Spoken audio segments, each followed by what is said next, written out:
നമസ്കാരം. അടിസ്ഥാനപരമായി ജനാധിപത്യത്തിന് താൻ എതിരാണെന്നും ജനാധിപത്യത്തിൽ എല്ലാ കള്ളന്മാർക്കും രക്ഷപ്പെടാൻ ഇഷ്ടം പോലെ പഴുതുകൾ ഉണ്ടെന്നും നടൻ ശ്രീനിവാസൻ പറഞ്ഞു. ഈ ജനവിധി ജനങ്ങൾക്ക് തന്നെ എതിരായ ജനവിധിയാണെന്നും അദ്ദേഹം അഭിപ്രായപ്പെട്ടു. ആര് ജയിച്ചാലും അവർ ജനത്തിന് എതിരാണ്. ഇന്ന് സോക്രട്ടീസ് ജീവിച്ചിരുന്നു എങ്കിൽ ജനാധിപത്യം കണ്ടുപിടിച്ചവനെ തേടിപ്പിടിച്ച് ചവിട്ടിക്കൊന്നിട്ട് വില കുറഞ്ഞ വിഷം കഴിച്ച് മരിച്ചേനെയെന്നും ശ്രീനിവാസൻ പറഞ്ഞു. തൃപ്പൂണിത്തുറയിൽ വോട്ട് രേഖപ്പെടുത്തിയ ശേഷം മാധ്യമങ്ങളോട് പ്രതികരിക്കുകയായിരുന്നു അദ്ദേഹം.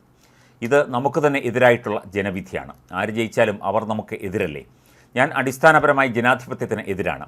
ജനാധിപത്യത്തിൽ എല്ലാ കള്ളന്മാർക്കും രക്ഷപ്പെടാൻ ഇഷ്ടം പോലെ പഴുതുകൾ ഉണ്ട്. അതുകൊണ്ടാണ് താല്പര്യമില്ലാത്തത്. ജനാധിപത്യത്തിൻ്റെ ആദ്യ മോഡൽ ഉണ്ടായത് ഗ്രീസിലാണ്. നമ്മളെക്കാൾ ബുദ്ധിയുണ്ടെന്ന് കരുതുന്ന സോക്രട്ടീസ് അന്ന് പറഞ്ഞത് കഴിവുള്ളവരെ ജനങ്ങൾ വോട്ട് ചെയ്ത് തിരഞ്ഞെടുക്കുന്നു, പക്ഷേ ഈ വോട്ട് ചെയ്യുന്നവർക്ക് കഴിവുള്ളവരെ തിരഞ്ഞെടുക്കാനുള്ള കഴിവുണ്ടോ എന്നാണ്.